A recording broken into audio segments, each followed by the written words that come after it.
Hello friend, welcome to my channel UP board CBSE board. So friend, आज की इस video में हम बात करेंगे क्लास 12th इंग्लिश के सेकंड चैप्टर के बारे में, जिसका नाम है द लॉस्ट स्प्रिंग। तो चलिए बिना देर किए हुए स्टार्ट करते हैं। बोल रहा है कि अनीस जंग was a born in Rourkela and spent her childhood and adolescence in Hyderabad. तो जो इस चैप्टर की राइटर हैं उनका नाम क्या है? अनीस जंग है। उनका नाम क्या है? अनीस जंग है, जिनका जन्म कहाँ हुआ है? राउरकेला में। और इन्होंने अपना बचपन और एडोलसेंस कहाँ बिताया है?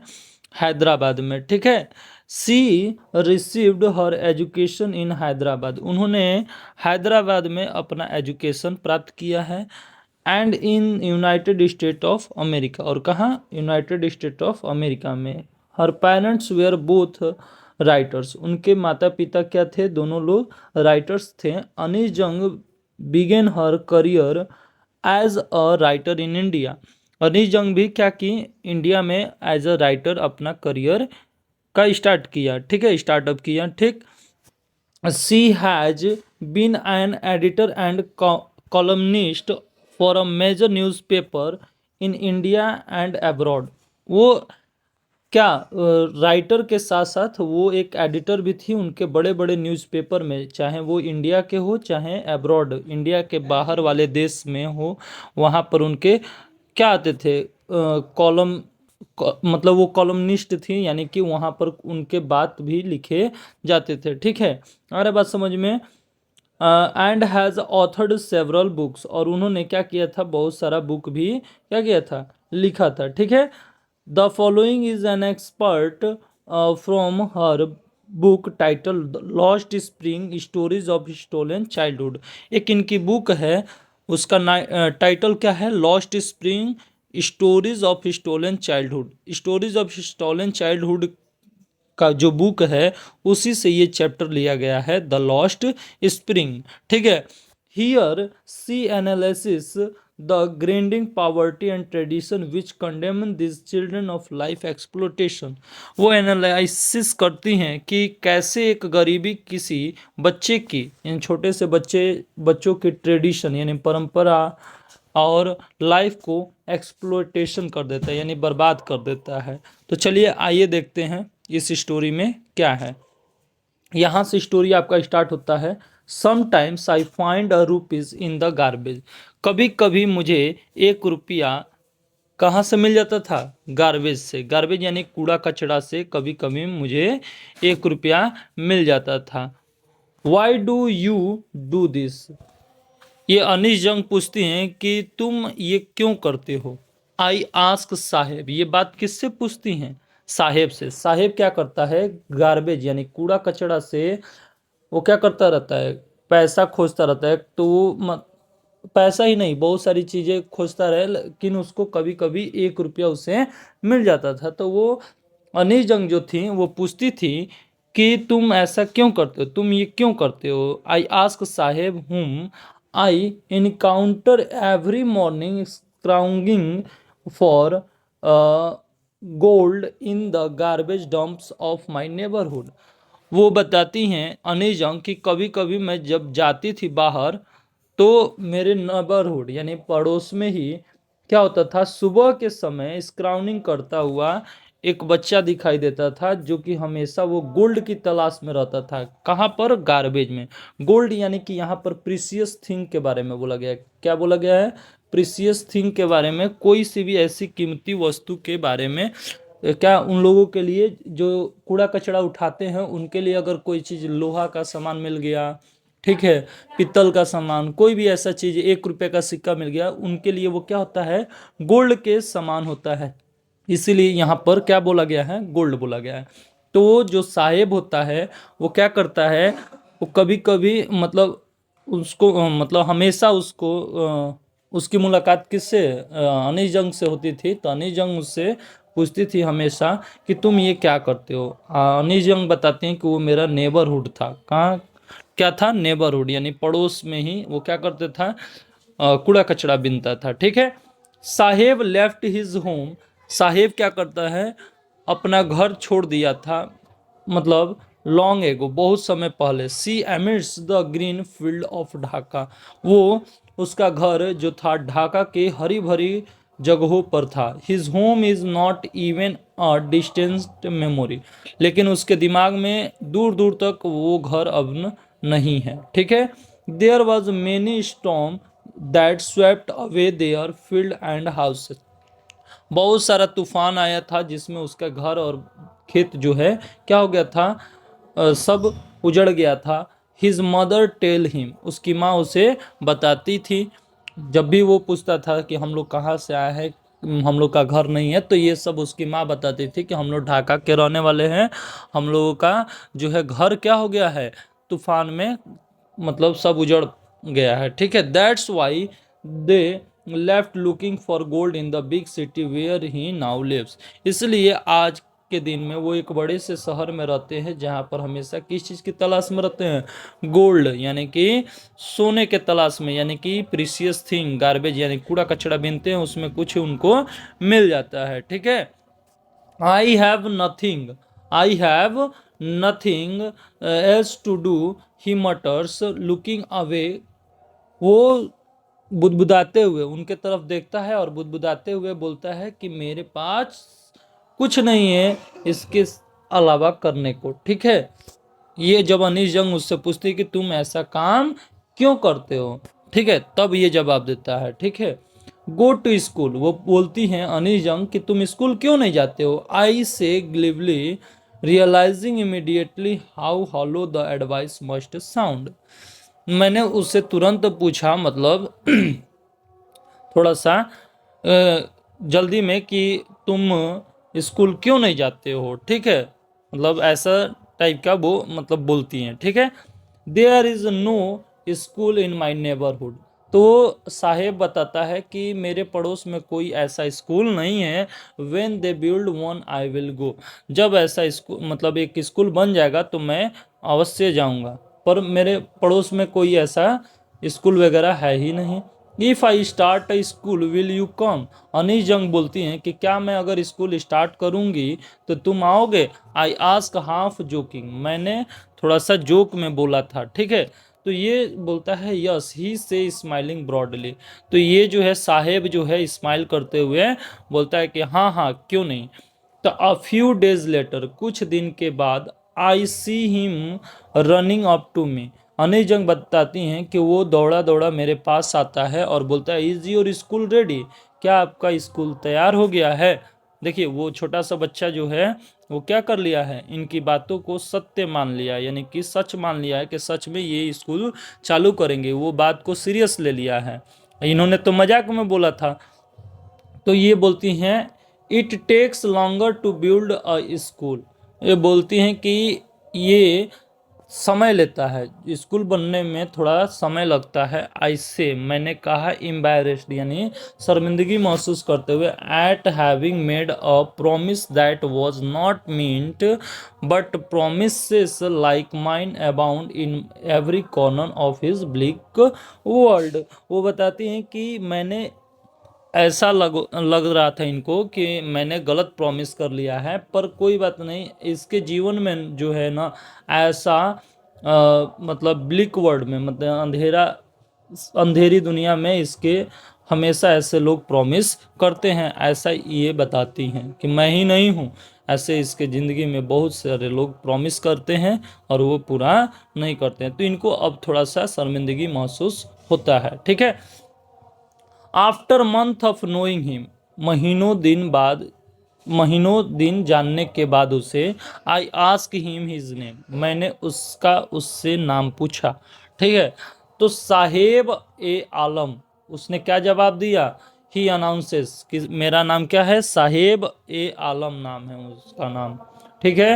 He does not know what it means, Anil Jung बताती हैं कि वो इसका मतलब नहीं जानता था कि इसका मतलब क्या है। If he new it's meaning, अगर वो यह बात जान जाता तो लॉर्ड ऑफ द यूनिवर्स, जो ब्रह्मांड के भगवान, इसका मतलब क्या होता है, साहेब ए आलम का मतलब होता है लॉर्ड ऑफ यूनिवर्स, यानी कि ब्रह्मांड का देवता, ठीक है। अगर वो ये इसका मतलब जान जाता तो he would have a hard time believing it, तो उसको अपने आप पर मतलब इस बात पर विश्वास करना थोड़ा उसके लिए मुश्किल हो जाता है, क्योंकि भगवान जो होता है उसके पास तो हर चीज होता है, लेकिन इन छोटे से बच्चों के पास कुछ नहीं था। ठीक है, यहाँ तक समझ में आया। अब आगे देखिए, unaware of what his name represent, he roams the streets with his friends। वो अपने नाम से जागरूक नहीं था, वो क्या करता था, दिन भर घूमता रहता था गलियों में अपने दोस्तों के साथ। एन आर्मी ऑफ बेयरफुट, वो एक सेना थी उन लोगों की, छोटे छोटे लड़कों की एक सेना थी जो कि खाली पांव थे। क्या थे? खाली पांव, बेयरफुट थे। who appear like in the morning birds and disappear at noon, जो कि क्या होते थे, सुबह में जो चिड़िया जैसे चहचहाने के लिए सुबह में आती हैं और दोपहर में गायब हो जाती हैं, वैसे ही ये लोग भी क्या करते थे, जो बच्चे थे वो एकदम सुबह में दिखाई देते थे और दोपहर के समय दोनों क्या हो जाते थे, मतलब ये सभी गायब हो जाते थे। ओवर द मंथ्स, समय महीनों के बाद, I have come to recognise each of them, मैं सबको पहचानने लगी थी। किन लोगों को? उन सभी को। ठीक है, जो भी उनके गैंग में थे, यानी आर्मी में थे। ठीक, आर्मी किसके लिए बोला गया है? उन बच्चों के लिए। Why aren't you wearing chappals, मैं पूछती थी कि तुम लोग चप्पल्स क्यों नहीं पहनते। आई आस्क वन, मैं उन लोगों में से एक से पूछा कि मैं मतलब कि तुम लोग चप्पल क्यों नहीं पहनते हो, तो वो बोलते थे कि my mother did not bring them down from the self, कि वो बताते हैं कि मेरी माँ जो है ना, सेल्फ सेल्फ यानी कि छज्जे, छज्जा जो पटनी होता है ना घर में, जो अलमारी की तरह लंबा सा बना दिया जाता है, तो छज्जे से उतारती नहीं है। ही आंसर सिंपली, वो क्या हमेशा आंसर सिंपली ऐसे दे देते थे वो, कि मतलब कि मेरी माँ उतारती नहीं है चप्पल, इसलिए हम लोग नहीं पहनते हैं। ठीक है, even if she did he will throw them off at another who is wearing shoes that do not match।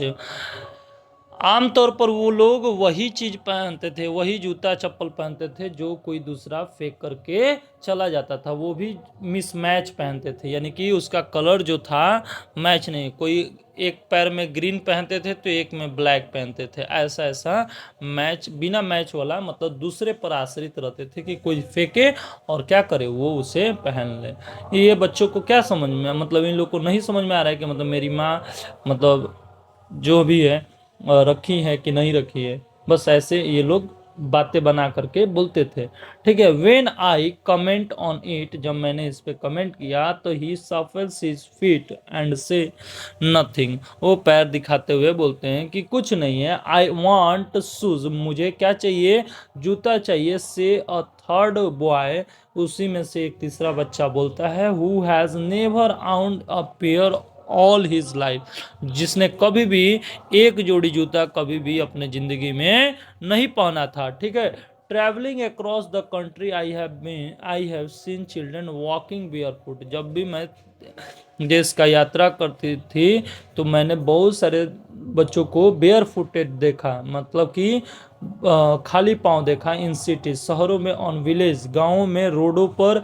It is not lack of money but a tradition to stay barefoot, ये पैसे की कमी से नहीं था, ये एक परंपरा टाइप का बन गया था। यानी कि इसके माता पिता जो है खाली पैर हैं तो उसके, मान लेते हैं उसके दादाजी खाली पैर हैं तो उसके माता पिता भी खाली पैर, बच्चे भी क्या होंगे, हो गए खाली पैर हो गए। ठीक है, ये पीढ़ी दर पीढ़ी चला आ गया। तो ऐसा बताती हैं वो अनी जंग कि ऐसा मानो कि वो क्या हो गया है, एक ट्रेडिशन सा बन गया है। इज वन एक्सप्लेनेशन, एक एक्सप्लेनेशन करते हुए उन्होंने बताया। आई वंडर, मैं चकित थी क्या, if this is only an excuse to explain away perpetual state of poverty, यह एक एक्सक्यूज था वहाँ की गरीबी को बताना, यानी कि दर्शाना। ठीक है, आई रिमेंबर, मुझे एक कहानी याद आता है। कौन बताती हैं? ये अनिजम। A story a man from Udupi once told me, कि उद्दीपी का एक कहानी है एक आदमी का, जहाँ पर एज अ यंग बॉय, जो कि जहाँ पर एक जवान लड़का था, मतलब छोटा बच्चा था, ठीक है, he would go to school past an old temple. जो क्या होता था, एक पुराने मंदिर में जाया करता था, स्कूल के समय जब जाता था तो वहाँ पर जाता था। और where his father was a priest, जहाँ पर उसके पिता क्या थे, पुजारी थे। He would stop briefly at the temple, वो थोड़े क्षण के लिए वो क्या करता था, मंदिर के पास रुकता था। And pray for pair of shoes, और वहाँ पर हमेशा भगवान से प्रार्थना करता था कि उसे क्या मिले, पेयर ऑफ शूज मिले, जरूर उसे क्या हो, मतलब भगवान से रिक्वेस्ट मतलब प्रार्थना करता था कि हे भगवान मुझे क्या मिले, एक जोड़ी जूता दिला दो, ठीक है। ऐसा वो हमेशा प्रार्थना करता था जब भी वो स्कूल जाता था, ठीक है।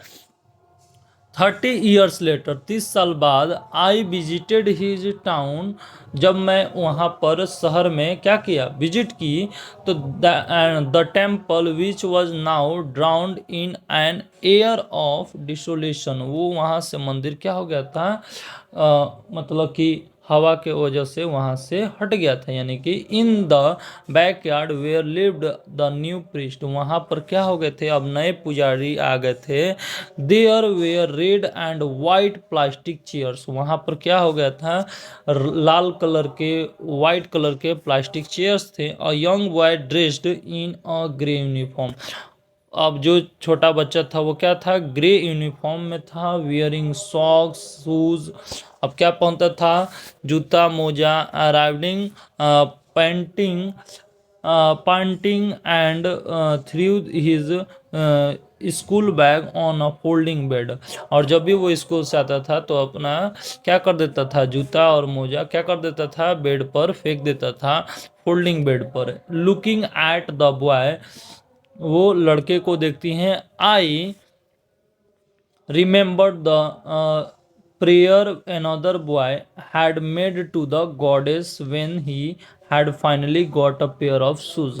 तो ये बताते हैं कि वो दूसरा लड़का था जो कि क्या करता था, ये ऐसा काम करता था कि जो आकर के स्कूल से जूता क्या करता था, फेंक देता था। लेकिन एक लड़का ऐसा भी था जो कि क्या करता था, एक जोड़ी शूज का शूज के लिए क्या करता था, प्रार्थना किया करता था। Let me never lose them, मुझे उसे नहीं भूलना चाहिए। The goddess had granted his prayer, उसका भगवान ने क्या किया था, प्रार्थना सुना था। Young boys like the son of the priest now और शूज, अब जो है पुजारी का लड़का क्या कर रहा था, जूता पहन रहा था, ठीक है। But many other like the rag picker in my neighbourhood remain shoelace, लेकिन आज भी जो है बच्चे जो हैं क्या हैं, शूलेस हैं। आज भी बच्चे क्या हैं, मेरे नेबरहुड में यानी पड़ोस में बच्चे क्या हैं, शूलेस हैं, ठीक है। My acquaintance with the barefoot ragpicker leads me to Seemapuri, ये जो है इन सभी जो भी रैग पिकर थे उनका खाली पांव जो देखी थी इन्होंने अनिजंग, वो उन्हें कहाँ ले जाता है, सीमापुरी ले जाता है। कहाँ ले जाता है, सीमापुरी ले जाता है। A place on the periphery of Delhi 8 miles away from it, वो दिल्ली से कुछ दूरी पर था, जहाँ का नाम क्या था, सीमापुरी था, ठीक है। इट मेटाफोरिकली, लेकिन दिल्ली जैसा था वैसा सीमापुरी नहीं था, ठीक है। अरे बस समझ में, उसके तुलना में ये बहुत दूर था। बहुत दूर कहने का मतलब ये है कि यहाँ पर जो है अभी व्यवस्था सही ढंग से नहीं था। Those who live here are squatter who came from Bangladesh back in 1971, ये वही लोग थे जो 1971 में बांग्लादेश से भारत आए थे। उस समय क्या हुआ था ना कि 1971 में बांग्लादेश जो था आज़ाद हो गया था पाकिस्तान से, ठीक है। साहेब फैमिली इज अमोंग देम, साहेब की फैमिली भी उन्हीं में से एक थी जो कहाँ आई थी, सीमापुरी आई थी। Seemapuri was then a wilderness, Seemapuri पहले जो था वो क्या था, विल्डरनेस था, यानी कि वाइल्डरनेस मतलब कि वहाँ जंगल झाड़ था, वहाँ कुछ नहीं था। अब क्या हो गया था, it still is but it is no longer empty, लेकिन आज के दिन में वो अब खाली नहीं था। वहां पर क्या हो गया था, in structure of mud with roofs of tin and tarpaulin devoid of sewage drainage of running water live 10,000 ragpickers. अब बोल रहे हैं, अनी जंग बोल रही हैं कि वहां पर अब क्या हो गए थे, मिट्टी के घर हो गए थे, तारपुलिन के छत हो गए थे, ठीक है, टीन के छत हो गए थे, लेकिन वहाँ पर व्यवस्था नहीं था सीवेज का, ड्रेनेज का, ठीक है। और वहाँ पर लगभग 10,000 से या 10,000 कह सकते हैं कि रैग पिकर वहाँ पर रहते थे, ठीक है। रैग पिकर यानी कूड़ा कचरा बीनने वाले, ठीक है। अब देखिए, they have lived here for more than 30 years without an identity. वो वहाँ पर बिना कोई प्रूफ का, आइडेंटिटी कार्ड का, बिना कोई पहचान पत्र का वो वहाँ लगभग कितने वर्षों से, 30 वर्षों से रहा करते थे। विदाउट एनी परमिट्स, बिना किसी परमिट के, बट विद राशन कार्ड, लेकिन उनके पास एक चीज था, जो क्या था, राशन कार्ड था। That get their names on voters, जो कि क्या था, उन उसी के वजह से वो लोग क्या करते थे, वोट वगैरह दे देते थे, यानी वोटर लिस्ट में उनका नाम था, voter list, and enable them two by grain, और इसी कारण वो लोग क्या खरीद पाते थे, अनाज वगैरह खरीद पाते थे। Food is more important for survival than an identity. Food जो था, भोजन जो था, बहुत ज़्यादा जरूरी था एक पहचान से, ठीक है। कोई भी चीज़ है, आप कितना भी चीज़ कर लीजिए, घर वगैरह, महल वगैरह, कपड़ा लत्ता जितना बढ़िया से बढ़िया पहन लीजिए, लेकिन आप खाना नहीं खाएंगे तो कोई फायदा नहीं है, ठीक है। तो फूड इज मोस्ट इम्पॉर्टेंट, ठीक है, ऐसा इनका मानना था, ठीक। If at the end of the day we can feed our families and go to bed without an aching stomach, we would rather live here than in the fields that gave us no grain, say a group of women in tattered sarees when I asked them why they left their beautiful land of green fields of rivers। जब मैंने पूछा कि आप लोग इतना मतलब सुंदर जगह, हरा भरा जगह छोड़ करके आप लोग यहाँ पर क्यों आ गए, तो उन्होंने जवाब दिया कि अगर हमको यहाँ से, देखिए, ईफ के पास से, if at the end of the day can feed families and go to the bed without aching stomach. बोल रहा है कि जहाँ हमको खाना मिल जाएगा, जहाँ हम अपने फैमिली को पूरा दिन भर का भूखा, रात को मतलब खा करके सोना, यानी बिना पेट दर्द किए सोना, जहाँ पर भी ऐसा मतलब व्यवस्था मिल जाता है, हम लोग वहीं पर जा कर के रहने लगते हैं। ऐसा वो कौन बोला था, वहाँ पर एक ग्रुप ऑफ वुमेन थी, वहाँ की औरतों का ग्रुप था, वो एक साथ उन्होंने बोला, यानी कि उनको जहाँ पर भी खाना, रहने का ठिकाना मिल जाए, वहीं पर वो अपना बसेरा बना लेते था, ठीक है। उनका मानना था कि दिन भर आप भले भूखे रहें, लेकिन रात के समय कोई भी भूख के कारण, यानी पेट दर्द के कारण ना सोए, ठीक है। उनका ये मानना था। जब उन्होंने, अनी जंग ने ऐसा पूछा, तो एक ग्रुप की महिलाएं एक साथ बोली, ठीक है। वेयर, हाँ, वेयर, एक मिनट, कहाँ चले गए, टैटर सारी वाई देयर ब्यूटीफुल लैंड, हाँ, wherever they find food, जहाँ कहीं भी उन्हें भोजन मिल जाता, they pitch their tents that become transit home, तो वो लोग वहाँ पर अपना टेंट वगैरह लगा लेती थी और क्या करती थी, घर बसा लेती थी वहाँ पे, ठीक है। Children grow up in them, बच्चे भी वहीं पर बड़े होते थे, ठीक है। बिकमिंग पार्टनर इन सर्वाइवल, और वहाँ पे एक पार्टनर बन जाते थे, उनके बच्चे खुद के क्या बन जाते थे, पार्टनर बन जाते थे उनको सर्वाइव करने के लिए, यानी कि घरों का काम काज करने में वो लोग क्या करते थे, मदद करते थे, यानी कि वो एक तरह के क्या बन गए थे, पार्टनर, छोटे बच्चे। And survival in Seemapuri means rag picking, survival का मतलब कि रैग पिकिंग, वो छोटे बच्चे भी थे जो वो सब भी क्या करते थे, रैग पिकिंग करते थे, यानी कूड़ा कचड़ा बीनते थे। थ्रू द ईयर, सालों वर्ष बाद, it has acquired the proportion of fine art, यह एक क्या हो गया था, मतलब बहुत दिन काम करते करते ये उनके लिए अच्छा एक कला आ गया था उनके हाथों में। Garbage to them is gold, उनके लिए गार्बेज क्या था, एक गोल्ड की भांति था। It is their daily bread, यह एक रोजाना भोजन का एक जरिया था। उनके ऊपर जो छत नहीं था वो छत का, उनके सिर के ऊपर छत का एक क्या था, मतलब जरिया था कूड़ा कचरा बिनना। If sorry even if it is a leaking roof, वो भले छत उनका फूटा फटा था, लीक करता था, लेकिन वो ही क्या था, गार्बेज के बदौलत वो उन लोगों का अपना छत था। But for a child it is even more, लेकिन उन छोटे बच्चों के लिए ये सब चीज़ें बहुत ज़्यादा था, यानी कि जो कूड़ा कचरा था उन बच्चों के लिए बहुत ज़्यादा था। ठीक है। I sometimes find a rupee even a 10 rupee note, Saheb says, Saheb कहता है कभी कभी मुझे 1 रुपया मिल जाता था और कभी कभी मुझे 10 रुपये के नोट या सिक्के मिल जाते थे, जो भी है। ठीक है। हिज आइज लाइटिंग अप, ये बताते हुए उसकी आंखें क्या होती है, चमक उठती है। When you can find a silver coin in a heap of garbage, जब कभी भी आपको सिल्वर का कॉइन एक कूड़े कचड़े में मिल जाता है, यू डोंट स्टॉप स्क्राउंडिंग, तो आप खोजना बंद नहीं करते हैं। For there is hope of finding more, और आप क्या करते हैं, और खुशी के साथ, यानी कि उसमें आशा के साथ ज़्यादा चाह रखने के लिए आप उसको बहुत ज़्यादा खोजते हैं उसमें। और मान लीजिए आप खोज रहे हैं, एक सिक्का मिल गया, तो आप कोशिश करते हैं कि देखते हैं कहीं एक और सिक्का होगा तो वो भी मिल जाएगा। तो इस तरह से ये बच्चे क्या करते थे, रैग पिकिंग करना शुरू कर देते थे, मतलब। ठीक है।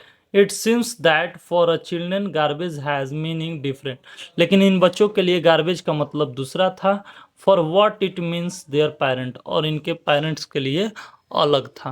यानी बच्चों के लिए उनका एक मतलब पैसा मिल जाना उनको एक खुशी देना होता था, लेकिन पेरेंट्स के लिए क्या था, उसका मतलब दूसरा था। For the children it is wrapped in wonder, for the elders it means survival. छोटे बच्चों के लिए वो क्या था, एक मतलब उनके खुशी के लिए एक पैसा मात्र था, लेकिन वो वही पैसा उनके परिवार के लिए सर्वाइवल का काम कर रहा था। सर्वाइवल कहने का मतलब कि वहाँ पर उनका घर परिवार उसी से चल रहा था। ठीक है। तो आज के लिए यहाँ तक ही, अब नेक्स्ट वीडियो में हम इसके आगे देखेंगे। तब तक के लिए थैंक यू।